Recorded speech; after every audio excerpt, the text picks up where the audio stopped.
Okay, go ahead.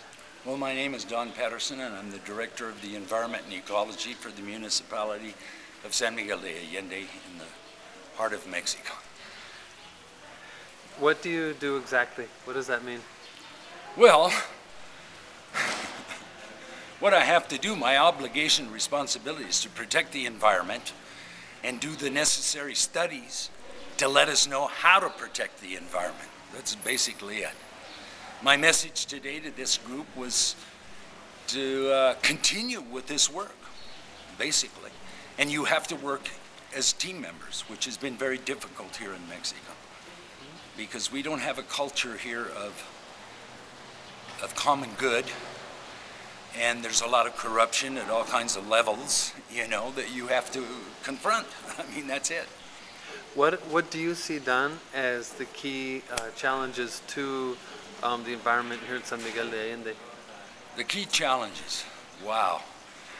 Well, we have to eliminate or do something about the poverty, because as long as there's poverty, they're going to be exploiting the environment and without control and condition.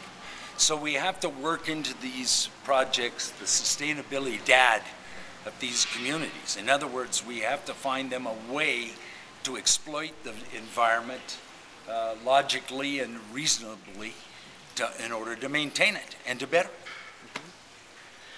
What would you like to see come out of this conference over the next few days? Ideally, what would come out that would be really helpful for the work that you all do and for the city of San Miguel? Well, that right now the different focus of different groups, like the urbanists, the environmentalists, the sociologists, they work together as a team so that we form an integral concept for the cuenca, for the watershed. That's simple. You get all the stakeholders together and you make decisions, you know, and it's all inclusive. That's great. What, in terms of the watershed specifically, Don, how serious is the situation with regards to water quality and accessibility of water for the city? All right, we have studies that indicate that our aquifer, which is the main source of our water for irrigation and consumption, we're extracting it faster than it's being replenished. And this is happening in other places in the world as well. So the quantity of water in the next 20 years can be a real problem. What we don't have, and the reason we're monitoring this water now, is the quality of that water, because we don't know, maybe in 5 years it's undrinkable. And so the second, plan B for the government has been to drink the surface water and build dams, you know, along the system to provide water that way. And one of the suggestion is that we put a treatment plant here in the Presa Allende, the Allende Dam, so that the community will be drinking that water. But that's why I also paid for these studies on the corredores biohidrológicos, I call them, is because there's a lot of material of erosion coming down. Right. And how much water in 20 years will be in that dam because of all these erosionable materials coming down, like is the sand, the gravel, what we call the piedra bola here, the earth itself.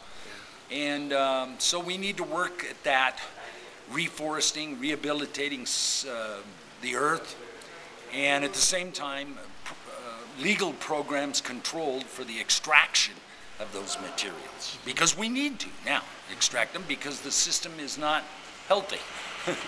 Are these studies finished, or are they still in progress, and how are they available for people? All of these studies that I was talking about in this will be finished the 15th of this month. Some of them are already finished. All right.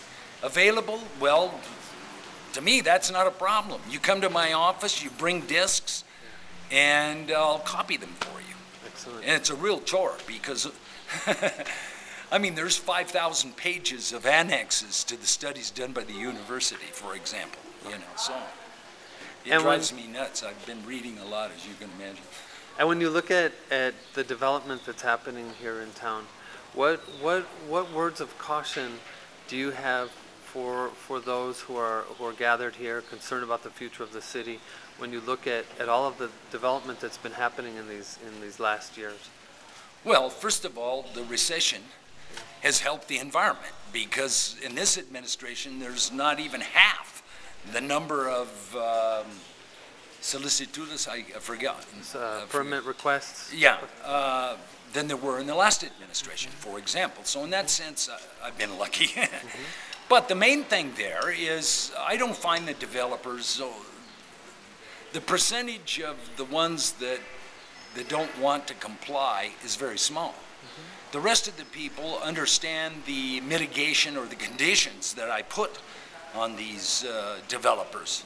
For example, never before have we done this.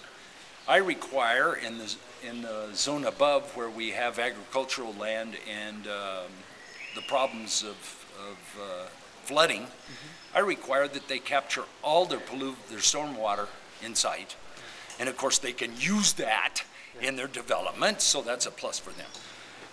That all of the public areas, they use permeable materials, because we're in one of the few zones in the whole aquifer where it's the charge rate is better. All right. And if they have any drainage, natural drainage like arroyos or so forth, they have to reforest, because my solution after reading all this is more biological than engineering. You know, so those are some of the conditions I put on the developers, and most of them accept them. Excellent. And any other final words about other actions that you all and that your department plan to take in the near future to help resolve these long-term problems? Well, that'll depend on the next administration, because quite frankly, we're now in August, and I leave, this administration changes October the 10th. So that's not very much time. But believe me, you haven't seen the last of my face, because I believe, more than believe, it's logical that what happens upriver or what doesn't happen upriver affects us in San Miguel. So it's very important that there's this continuation of policies that are regionalizing the problem. Yeah. That's where I'm at and where I'm going. Excellent. Great. Thanks a lot, Don. Well, you're welcome.